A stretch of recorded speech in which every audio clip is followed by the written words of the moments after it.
for giving me this opportunity, and I'm very excited and honored to participate in a celebration for Alex Element's 70th birthday. Okay. So seeing the audience yesterday, I decided to rewrite my slides so that there are a lot of people who are not very familiar with dynamics. So I'm afraid that what I'm speaking may not be so interesting for the audience who is familiar with the complex dynamics. But still, let me go on. So, well, no, this is not first talk in dynamics, so I don't probably have to explain, but we are talking about a map and its orbit and the natural equivalence relation among the dynamics are the conjugacies. So when you have F and G, then the conjugacy is something that like a bijection or homeomorphism, which relate F and G as this commutative diagram. And one thing I want to emphasize at the beginning is that in general, when you talk about dynamical systems, the smooth conjugacies are rare.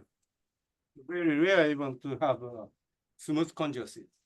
A simplest example is this. So when you have a lambda and mu, which is a real numbers less than 1, and suppose F and G are mapping on the real axis on R, and multiplied by lambda or multiplied by mu, then they can be conjugated by a very simple map which is written here by some power map.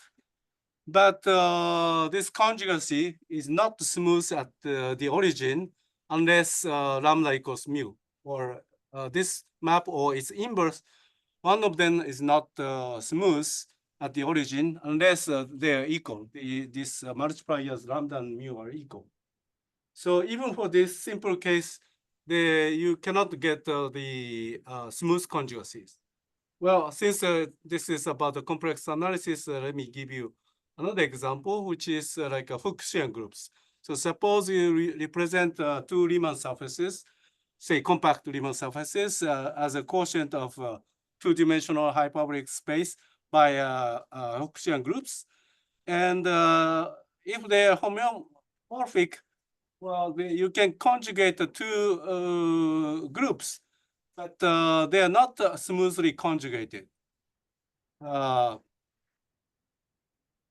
So if two Riemann surfaces are not biomorphic, then the conjugacies are not smooth, but only a quasi-symmetric. The definition appeared in the previous lecture. So you need some reason to obtain the smooth conjugacies between the dynamical systems, even if they are like topologically conjugate to start with. Well, for this notion of rigidity for a three-dimensional hyperbolic manifold.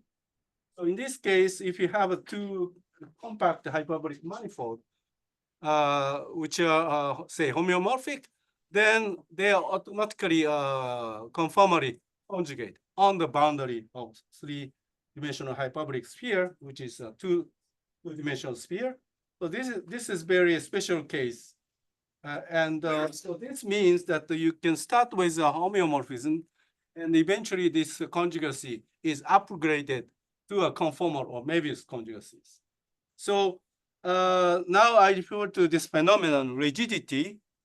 So here in my talk, the rigidity means that it's some phenomenon where some weak equivalence relation between two objects are somehow automatically upgraded to a stronger equivalence relations. For example, in the case of dynamical systems, the topological conjugacy in some circumstances can be upgraded to the smooth conjugacy. So this doesn't happen to this the example I mentioned, but there are examples where this rigidity phenomenon happens. So I try to start with this the rigidity phenomenon to motivate what I'm going to say. Okay.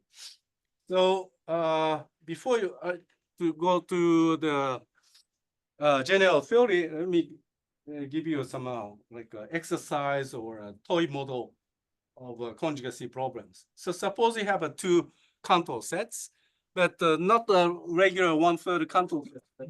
Each time when you construct a Cantor set, assume that you associate different ratio.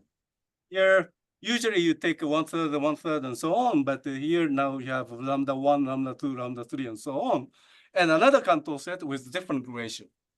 So you can ask when can you associate one Cantor set to the other one, and ask whether this can be smooth. So lambda is the ratio of the small. The ratio of the small interval to the big ones. So for simplicity, I'm using the same ratio for left and right. And well, so when you have this construction, there's a canonical correspondence between the Cantor sets, but usually this is not smooth. It's only Helder or quasi-symmetry. Okay, so you can ask a question whether there exists a smooth map which conjugates this Cantor set and the smooth. Well, here in this particular case, I'm talking about C1 plus epsilon, C1 plus Helder map.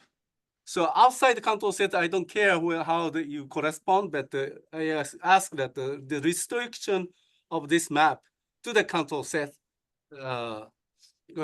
preserves this structure by the subdivision the construction.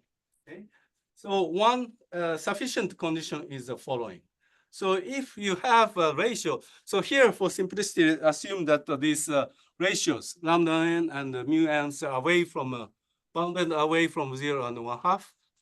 So under this condition, if the ratio lambda n over mu n goes to 1 exponentially fast, then actually, well, very easy to see that there is a C1 plus epsilon, the smooth conjugacy between the Cantor set.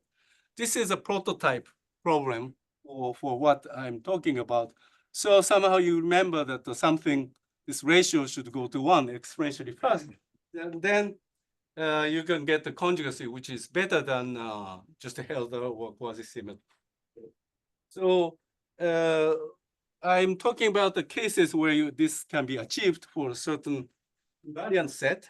And this is the topic of my talk here. Okay. So here the main topic of my my talk is the renormalization. So I'm going to explain this to you. And probably most of you are not so familiar with this notion. So let me start very slowly. So I'm working on the dynamical system.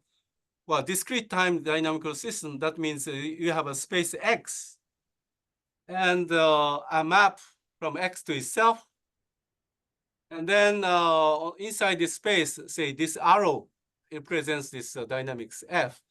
So I take some subset of this set X, say I call it Y, and starting from this point, you follow the orbit. Maybe it goes outside Y, but it may come back at some point to the Y. Okay. In this case, you forget about the intermediate orbit, but just remember where you return. So first return map. So then usually we do this rescaling. So for example, later I will talk about the case where X is an interval. Then Y will be a subinterval, so you have to rescale to the, say, unit size. So it involves some rescaling or some different operation that makes to the unit size. Then forgetting about something in the middle in the orbit point and the point to come back, this association will give you the first return map here, and that is called R of F, which is a renormalization of F restricted to the subset Y. Okay, so if I write this, so suppose you need the K iterates, and the number of iterates may depend on the point. So K is also a variable, but anyway, rescaling by the map G means that you are conjugating this iterate by this map G. And this is a new map on the right-hand side. And this is called the renormalization of F, okay?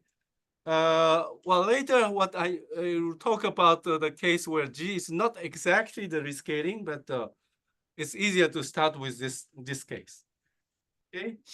So R of F is a renormalization, and well, renormalization in some sense can be considered as some operation to create a new dynamical systems from a given dynamics.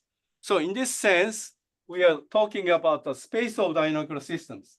So here, for example, I may start with dynamics on the interval. So it's a one-dimensional dynamics. But now, if you talk about the space of all dynamics of certain class, then it can be, in general, infinite dimensional space. And then from the subset, you define a new dynamics. So it is, in a sense, a meta-dynamical system, which is defined on the space of dynamical systems. So it's something like this. So this big space is the space of certain dynamical system. And maybe it's not defined everywhere, but it's defined on subset. And R is supposed to be a map inside this space. Okay? And I'd be interested in the case where this operation can be repeated infinitely many times.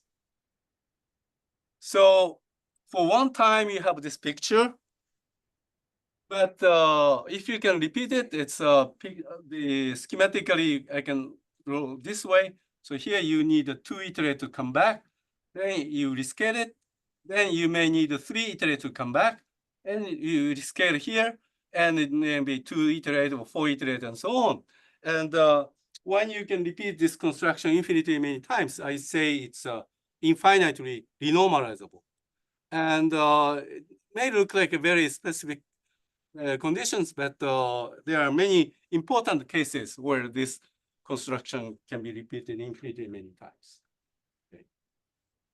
So one construction of renormalization itself is not so interesting, but it starts to be interesting when you can repeat this. So the classical and the most famous example is the case of unimodal maps. So the unimodal maps, sorry, maybe I should have drawn this picture, but unimodal maps of the interval is the case where you have, say, 0, 1 interval to itself, and the graph of this function should look like this. So you have a critical point and it's increasing and decreasing. So there's only one kind of mode. So that's what I call the unimodal map. And typical example is this quadratic polynomial with a parameter a. When a is between 0 and 4, then it leaves the 0, 1 interval invariant. And the diagram which I drew here is like a bifurcation diagram. So on the horizontal axis, I have parameter a, and the vertical axis, I'm drawing the orbit xn. But here I've thrown a first, say, 500 or maybe 1,000 orbit, and I drew only a 500 orbit afterward. So for initially, I may have only a point above A because almost 5 points, 500 points are more or less the same because there's an attracting fixed point. But when you move the parameter, there may be 2 points. That means there are attracting cycle of period 2 and period 4 and so on. So within this family, it's known that there are many different behaviors. Each one is going to be very interesting. And if you move the parameter along this parameter axis, you see a lot of different behavior changing from one type to another. So you see the various bifurcation. And sometimes if you blow up the parameter space, for example, somewhere here, there's a self-similarity or self-affinity in the parameter space. So this is a well-studied family. And I'll talk about the complex version of this. And for this unimodal maps, I say the map is renormalizable if you can find the disjoint intervals, say P intervals, such that they are permuted by the dynamics F, and say sorry, this is wrong, but the zeroth interval contains a critical point, the critical point like this. So that means your, well, this case, for example, you have one interval, second interval, and so on, and they are permuted. Okay, then, well, like I defined earlier, you can define the renormalization for this map. So when you cannot find such an interval, you cannot define the renormalization, but there are so many parameters for which you can define this renormalization, and for various periods. Okay, so this is period case. So if you iterate twice, the graph looks like this, and one interval here, and maybe another interval here. But if you iterate twice within this interval, and if you switch the orientation, the graph again looks like the initial one. So again, it is a unimodal map. This is the most basic picture of the renormalization. So in this case, it's period 2, and you restrict your second iterate to this interval and rescale the dynamics. Okay, so why is it interesting? Because in this case, there is a interesting phenomenon you can observe in many aspects. One thing is related to this self-similarity, but start with the simplest thing. So as I said, that if you start with a parameter somewhere here, you have attracting fixed point. Then at some parameter, you switch to attracting cycle period 2. And another parameter, you have attracting cycle period 4 and 8 and so on. So this is called a period doubling bifurcation. And there's a critical parameter where period doubling occurs. So let's call these parameters A1, A2, and so on. Then it's known that this accumulates to some parameter A infinity.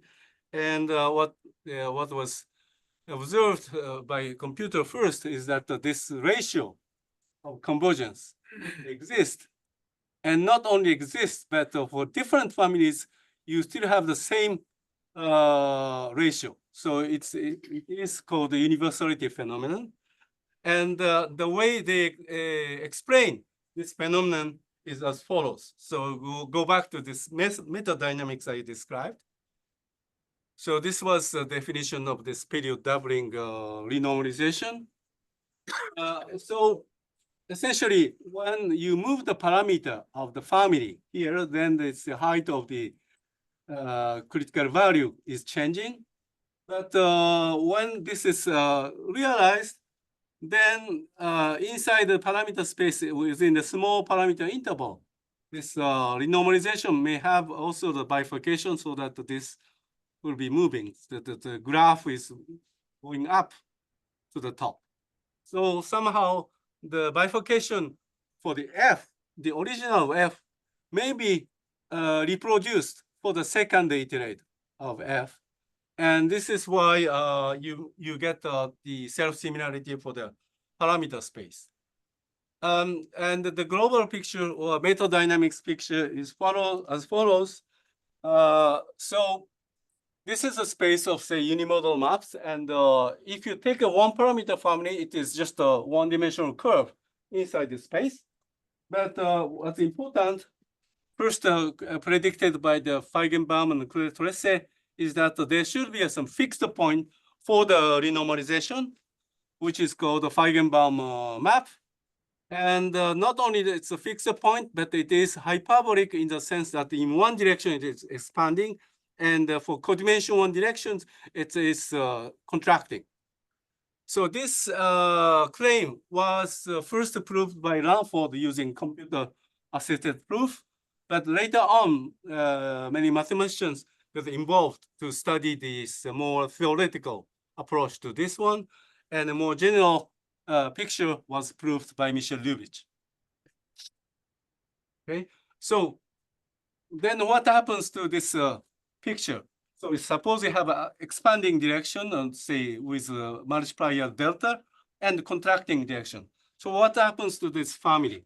So if you iterate, if you replace f by the second iterate, it's moving toward here, and there's a hyperplane here where the period doubling occurs from period 1 to 2. But if you apply this renormalization, you may move to this, some part is moved to the period doubling hypersurface. So that means the inverse image will be the parameter for which period 2 to 4 bifurcation occurs. So this way, you're cutting across this the sequence of codimension planes of period doubling bifurcations, and this ratio is explained by the expanding eigenvalues. Okay, and let me explain more about the rigidity phenomenon related to this. So suppose you have two maps of the same type, say the limit of period doubling bifurcations. Maybe you take two different families and the limit parameters for period doubling. And then what can you say about those two such maps? Okay, so each one have limit control set, because when you have this one, inside you have two intervals which are kind of permuted by the dynamics. But for the second iterate again, if it's renormalizable infinity many times, two intervals here, that can give you four intervals in the original interval. And this way, you have a control set construction. So initial interval, then the second level is like a permuted intervals. But for the renormalization, again, you have a period 2 and so on. So there is a limit control set you obtain from the dynamics of it coming from the limit of period doubling bifurcation. Then if you have two such maps, the claim is that there exists a smooth map which conjugate one map to the other. Okay, so each one has a control set, and like the prototype problem I mentioned, I'm asking whether there exists a smooth map which sends one control set to the other, and the answer is affirmative. So what did we need to conclude such a smooth conjugacy? We needed to have some ratio here and here should go to 1 exponentially first. So then you need some reason to obtain such an exponential convergence, and this is the main theme of the renormalization theory. So in the previous pictures, I showed you that in the space of a dynamical system, there's a fixed point, which is hyperbolic, so one-dimensional expanding direction and the codimensional contracting direction. So these two maps, the limit of period doubling bifurcation, are on this what's called a stable manifold. So both of them are attracted exponentially fast to the fixed point. So when you know that these two renormalization, sequence of two renormalization are converging to each other, the distance is going to 0 exponentially first, you are able to conclude that there is a smooth conjugacy, as I previously mentioned. So essentially, when you have a result on the method dynamics, the dynamics of renormalization, and suppose you have a hyperbolicity. So in this case, along this stable manifold, you have exponential contraction, then you have a conclusion of rigidity, in the sense that initially we only knew that this is like a topologically equivalent, but actually the conjugacy is upgraded to the smooth one. Okay. So as I said, so the hyperbolic fixed point, or it can be more general things that you have expansion and contraction and so on. This implies this type of conclusions. And this also explains this universality of this period doubling bifurcation parameters. Let me skip that. No. So this is one example of renormalization, and it's often called a Feigenbaum renormalization for interval maps, period doubling. But there are many other types. So this is the one I mentioned for universal maps. And then you can also work on a circle map. So mapping from S1 to S1, the orientation preserving diffeomorphism or homeomorphism. And then, well, you can also define the renormalization within this class. So the difference in this situation, well, I don't have time to define the renormalization in this setting, but the big difference here is that for unimodal map, when it's renormalizable, you have disjoint intervals. And then there are disjoint subintervals and so on. So eventually you're getting the circle map. No, sorry, the contour set. But in the case of circle map, you don't have this contour set, but you partition the dynamics by some important point. In this case, I'm talking about the map with a critical point. Then you partition the intervals. Then according to this dynamics, you partition this again and partition again. So renormalization, in some sense, you are kind of magnifying this small subinterval to some fixed scale. And if you can show that certain renormalization is hyperbolic in the sense that if you have two maps in the same class with the same rotation number, they're approaching together exponentially first, then you get some rigidity result that the conjugacy is not just homeomorphic, but can be smooth. Another type of renormalization, which is important in complex dynamics, is polynomial-like map. So now, we are not in real, but in a complex setting. So polynomial-like map is defined to be the mapping from the domain to domain in a complex plane. Each one has to be topological disks, and the domain should be strictly smaller than the image. And the mapping should be a holomorphic map proper of certain degree. Okay, I'll talk about the case where degree is 2. It's called a quadratic-like map. Then in this case, you can also define the renormalization if you happen to find some subset of the domain, so that it comes back more or less to the original place. But by the definition of polynomial-like map, the image should be slightly bigger than the initial domain. But this is another type of renormalization. Well, it's important, but I don't spend too much time for this one. But anyway, the general idea here is that if you can define the renormalization in a certain class of maps, and then you go to the meta dynamics in the sense that the space of certain class of dynamical system, and this meta dynamics are, if it has a hyperbolic fixed point or some invariant set on which dynamics is hyperbolic, in the sense that they are expanding direction and contracting directions, then this basically implies the rigidity result, just as I explained for the unimodal case. So this is general idea about the renormalization. So today, instead of these cases, I want to talk about the one specific case, which is coming from the dynamics of irrationally indifferent fixed point. But before going to this specific case, let me go through this some definitions. So probably many of you are familiar with the complex dynamics. Say, let's say take the quadratic polynomial like z squared plus c, then you can define the Fielder-Julia set, which is a set of points whose orbit is bounded.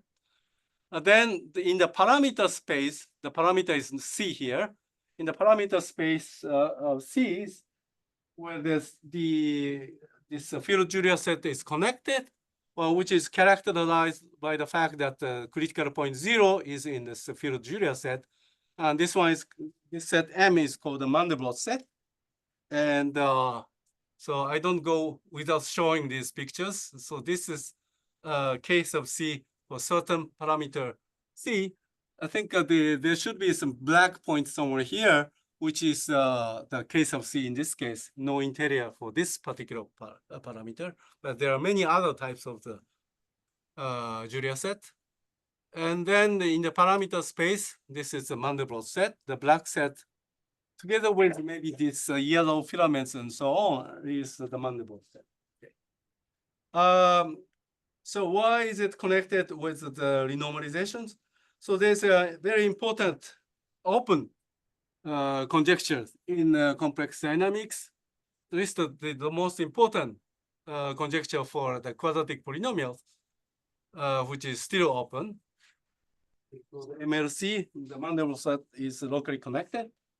And in many cases, it is known that in many places of M, it is known that M is locally connected. But why is it important conjecture? So one consequence, if you know this conjecture, then you can conclude that hyperbolic maps are dense in this family, the quadratic families. Hyperbolic maps, well, I don't give a definition, but there are a class of the very well behaved maps, especially for these quadratic maps. Either the critical point orbit escape to infinity, or there is an attracting cycle. So these are the cases where you can analyze the dynamics very well. So it's kind of our friends. And if MLC conjecture is true, then those good maps are dense in this family. So that's why people are interested in MLC conjecture. So there was a work by Yokos, which showed that for many parameters, more precisely, in the parameters which are not infinitely renormalizable, then for such parameters, the M is locally connected.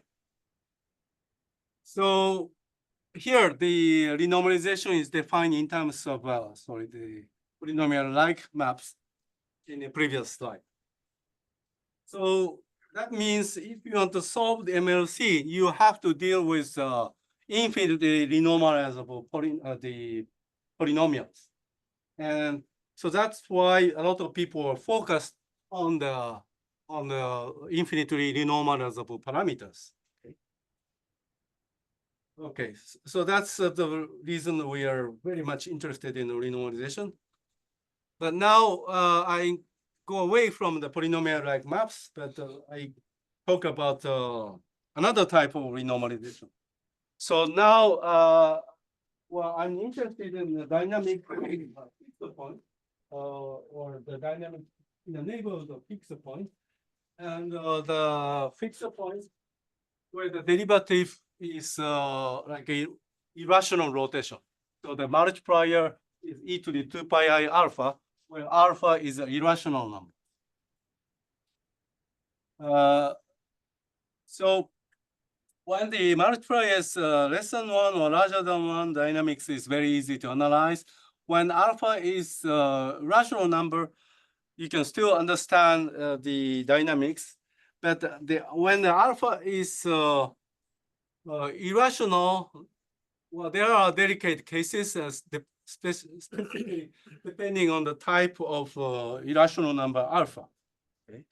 And sometimes it causes interesting problems. And that's why I'm talking about this. So there's a work by Ricardo Perez Malco, who defined some invariant set called the hedgehog.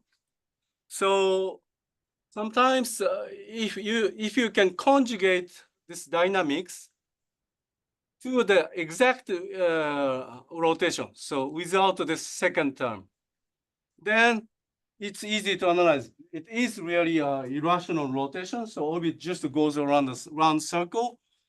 And if alpha is irrational, you never come back, but basically it goes around the round circle. But in general, you cannot find the conjugacy onto the such a rotation. So typically, some cases where alpha is very far from Diophantine, so sometimes it's well approximated by rational, then you may have a more complicated invariant set. So Perez-Markov defined the set invariant set called hedgehog, and this is a picture from Perez-Markov's paper. So the invariant set may look like this. So like a collection of pairs. So we want to analyze what can happen to this dynamics. Okay. So what I'm going to explain now is certain type of the renormalization associated to this type of the maps. And the most simple case is when you have a z squared here. And well, if I go through too much detail in a definition, it may be confusing. So let me just say what I want to do in the following. So I want to define the space of the maps, which includes this type of the maps with certain high order term. And I want to define the renormalization. So to define the renormalization, so in the previous pictures, I needed to restrict the dynamics to subdomain, like when I had X and subset Y, and take a first return map. And this will define the new dynamics, and this is the definition of renormalization. And in this specific case, I factor the dynamics into this rotation factor e to the 2 pi I alpha, and F naught, which has a derivative 1. Okay, and I factor into two pieces, rotation and the one with the derivative 1. Then in a good situation, the renormalization would be defined, and the new map will have a new multiplier, which is e to the minus 2 pi over alpha, and another g naught, which is has a derivative 1. Okay, so this is just a pair from pair to a new pair, and I need an additional assumption that the alpha is of high type. By high type mean that when you have irrational number, you can express irrational number by continued fraction expansion with integer coefficients a1, a2, and so on. And in this case, I'd like to use plus and minus signs for convenience. And usually, when you talk about this conjugation to the irrational rotation, it's better if ends are not too big or doesn't grow too fast. And then there's a Ziegler theorem that such a germ can be conjugated by a holomorphic map to the irrational rotation without a second term. But here I want to have a high type. That means I specify some big number, capital N, and all the n's should be larger than this n for all n.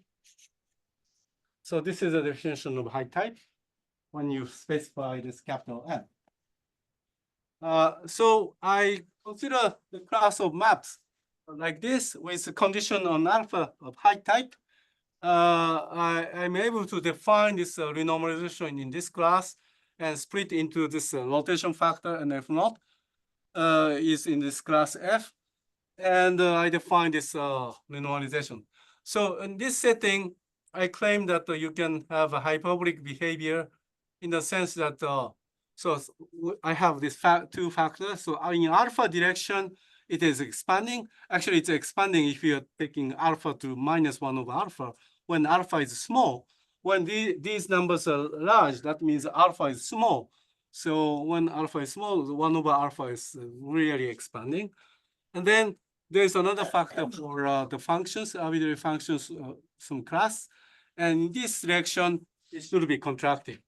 Okay. Oh. Sorry about this. And so once you can establish this type of behavior, again, by the similar idea as before, you can prove certain rigidity phenomenon that starting with a same combinatorics of alpha, the two maps with the same alpha, they can be conjugated by some QC map, which is asymptotically conformal. So not only just the QC, but the dilatation goes to 0 when you approach to this invariant set. Okay, let me explain a little bit more. So how to construct such a renormalization. So again, I'm starting with the germ. Okay, a lot of things are missing. So here I should have a z, like a rotation, e to the 2i alpha times z, and with higher order term, and the alpha should be small. Then, well, just imagine that the second term, like z squared, then 0 is a fixed point, but also there should be another fixed point near 0. Then you are able to draw a picture like this. So one fixed point in the center, which is 0, another fixed point sigma, which is very close to 0. And you can show that you can draw, say, something like a circle joining two fixed points. And then its image goes like this. And that bounds the shape, which is like a croissant, but not like a croissant in the cafeteria of this this one, because they should come close. The end points should come close. But anyway, so within certain class, I'm claiming that there are two fixed point and domain like this blue region, and then you can take the quotient by the dynamics, in the sense that the inner curve, boundary curve, is mapped to the outer curve. So you identify the z and f of z on this red curve. So you get removing the endpoints, you get a topological cylinder. And not only that, the mapping is holomorphic. So you get the Riemann surface, which is topologically like a cylinder. And actually, this is not just topologically, but it is analytically equivalent to a cylinder, like a C over Z. Okay. So actually, by gluing and uniformizing this the Riemann surface, you obtain a new Riemann surface, which is C over Z. Then, well, C over Z is isomorphic to the punctured plane, C minus 0. So from this croissant shape region, you get the C star. But you had the dynamics in the original coordinate.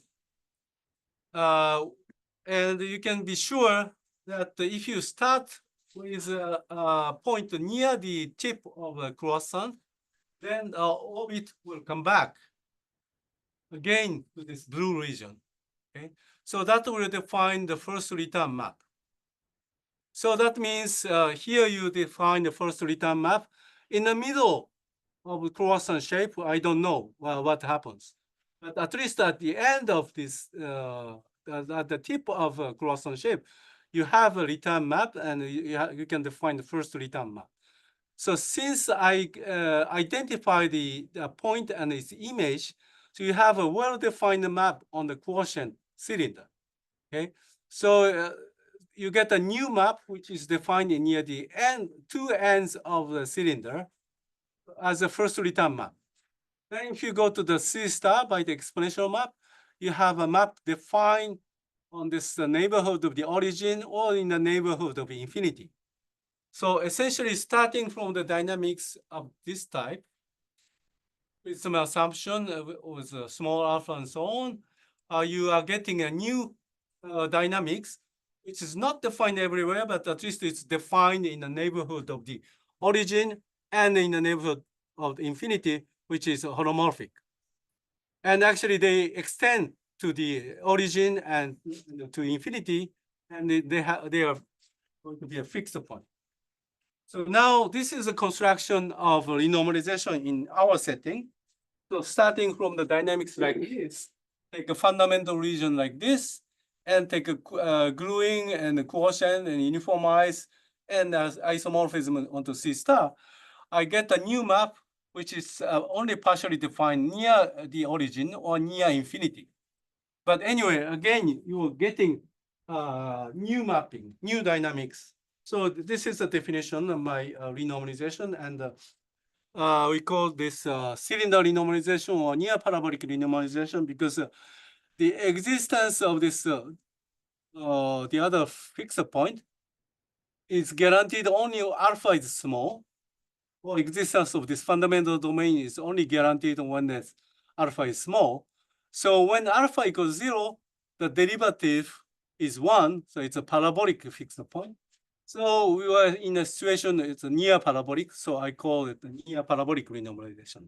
So again, starting from the germ like this, I'm getting a new dynamics, and again, it's defined near 0 or near infinity, the new dynamical system that okay, so this is a return map. So what can you say about this construction? So a theorem with Hiroyuki Ino says that this can be considered as a kind of self-map of space of functions. So you can define, well, I don't go to show the definitions, but there's a space of functions which you can split this into this space of alpha and f. And for alpha factor, like in the previous slide, after renormalization, you're getting instead of alpha minus 1 over alpha, which is very expanding for alpha coordinate. But for f direction, for this factor, actually you can show that this is contracting. And contracting because you can identify the space with a certain Teichmüller space. So there you can use the Teichmüller metric to parameterize, and the self map on into Teichmüller factor is in fact a holomorphic, and slightly better than just the self map of a Teichmüller space, and you can get the contraction in that direction. Okay. So anyway, what I'm saying is that you can define this renormalization in this setting, and it is hyperbolic in the sense that the alpha direction is expanding, and the other direction it's in codimension one direction it's contracting. So, well, this is one construction of this renormalization, but when alpha is a irrational number of a high type, basically taking 1 over alpha or minus 1 over alpha is just removing this coefficient, first coefficient in the continuous fraction expansion, and you're taking the second part. So if all the coefficients are large, then you can continue this process infinitely many times. Okay, so this is a situation where the map is infinitely normalizable, and this sequence is always in the same nice class. And the one problem with this is how to reduce a rigidity result. Because, as I said, this construction involves this fundamental domain, and you identify the boundary curve by the dynamics, and uniformize the quotient Riemann surface. So uniformizing the Riemann surface into this case, the C over Z is a very transcendental operation. So it's difficult to really compute what is happening. So in the earlier cases, like period doubling renormalizations, you're just taking subinterval, and each time you just rescale by some factor. So it was simple, but in this case, instead of just rescaling, I take this gluing and uniformizing, and also exponential map at the end. So that gives you more complicated structure for the renormalization. And the specific difficulty I have is as follows. So this gluing and uniformizing is problematic. And so for the circle map case, I briefly said that you get a partition by the orbit of the important critical point. So in that case, you can deal with these subintervals separately. But in our case, so this is a circle map case. You go to the like a subintervals whose union is the whole circle. But in our case, well, we are taking this gluing. So to make a Riemann surface, you need some space. So not just a curve, but take a neighborhood of this boundary curve, and you glue them together to obtain the Riemann surface structure. So essentially, well, instead of this cylinder, the croissant shape, I'm using just a sector to represent. But this fundamental domain, just imagine that this time it's a sector, but its orbit is coming back.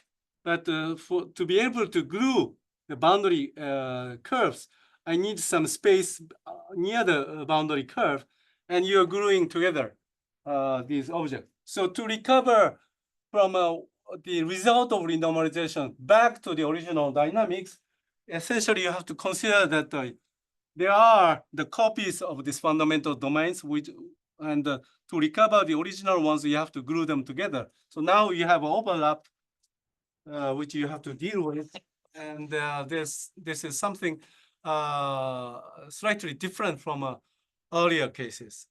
So now I want to introduce the notion of dynamical chart. Okay. So you have dynamics, and suppose this is like a fundamental domain, UI.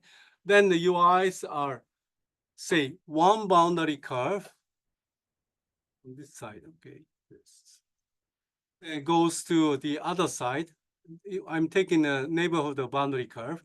Then its image overlaps with the initial one, and its image again overlaps and so on. And after some iterate, you're coming back, but you always have some overlap between these two. Not like this circle map case, you have a partition. And so suppose you know the sequence of renormalization by this construction. I again repeat that for this construction, I'm taking the gluing and the uniformizing. So once you know that this sequence is in a nice family, how do you conclude something about the original dynamics? So this is the issue I'm addressing. So what I propose is the following. So when you define manifold, what do you do? So you cover the space by charts, the collection of charts open set, and each one you associate with the say subset of the Euclidean space. And then you talk about how you glue two different charts and so on. So now when I represent the dynamics in this setting, I want to say there's something similar. So now it's not only chart, but I have to also recover the dynamics. So what I say by dynamical chart is that I'm covering some space of the dynamical systems here. Say this is a collection of open sets.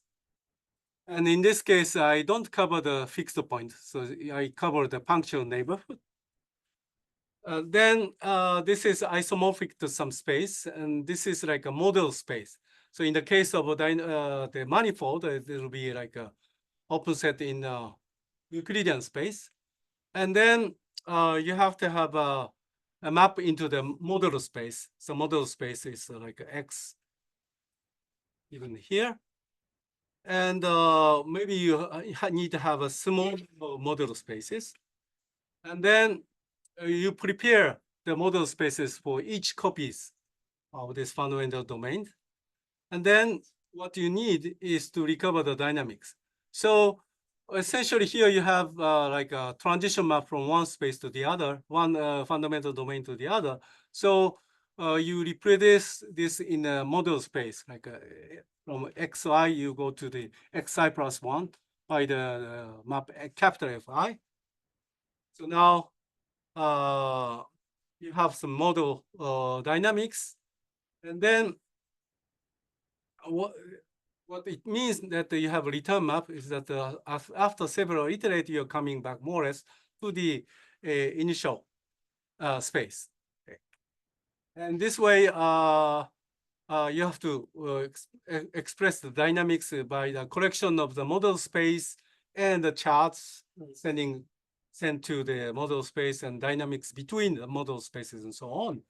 And then you have to index them, these charts, by some index set I.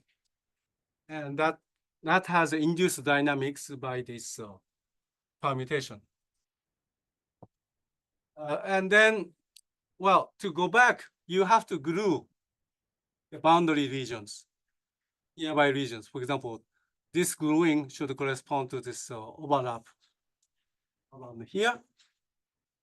And you need the gluing for whole sequences. And then by gluing these purple ones, if you glue them together, you get a topologically like a punctual disk. And this way, starting with a model space and model dynamics, and together with the gluing, you can recover the original dynamics. Okay, and something special for this irrational like dynamics is that not only one representation is given this way, but you can construct this sequence starting from this one. Next level, you can also do that. Just like for irrational numbers, you have a continuous fraction expansion, and one step of renormalization was removing the first question, and then from the remainder will give you the more information about the second one, and so this is a more precise picture. So in my setting, starting with the germ with a fixed point and the second fixed point, and now we are in the space where we have a unique critical point in the domain. And the model space is happen to be, well, I don't have time to explain why this is important, but some region in here, which is cut by some width. And in this space, there's a canonical dynamics. So the model dynamics defined in space. And so you create the copy of this model space and canonical dynamics.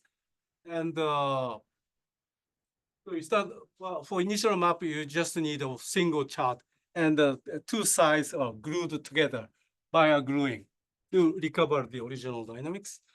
But the next stage, so suppose this is this simple model space.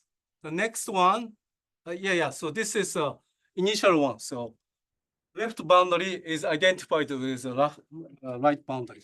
The next stage, what I do is that you have several copies of these fundamental regions. Now I drew as sectors. Then each one is sent to a model space by the chart map. And then you have a gluing.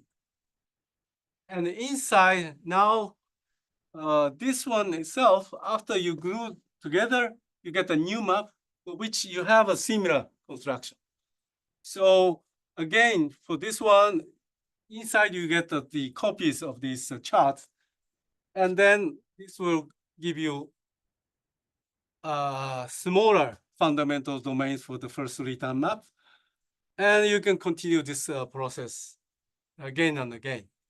So this way, you only have to worry about one step, that there's one model space and the next level model space, which are here. And you only need to worry about the relation between one model space and next model space and so on. So this way, you can analyze what's happening in the neighborhood of this hedgehog I mentioned. And you can conclude, you can construct the quasi-conformal conjugacy going this way between its two maps. So basically, when I construct the quasi-conformal conjugacies, you start with approximate conjugacy on this one, but you upgrade this approximate one to the the approximate conjugacy on the small pieces and so on. And this way you iterate this process to approach to the actual conjugacy in the limit. And when I have a hyperbolicity that in this f direction is strictly contracting, I get exponential convergence that will give you the better conjugacy, which is asymptotically conformal. And then, well, I'm adding more. So here you have gluing and so on, and you have to glue with the next one also to recover whole punctual neighborhood. And so this way, the conclusion I can derive is that starting with the two maps in the same class with the same rotation number of high type, then there are two invariant set, which is just like a Cantor set for the period doubling limit.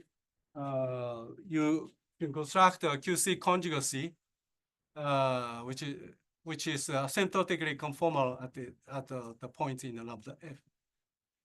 Well, initially I planned to do a little bit more because this construction was limited to the case where you have a high type irrational numbers.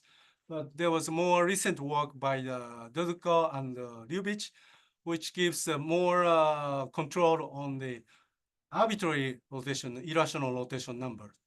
And well, this is still in progress, and we hope to incorporate their work into this setting of dynamical transfer. Okay, let me stop here. Thank you very much. And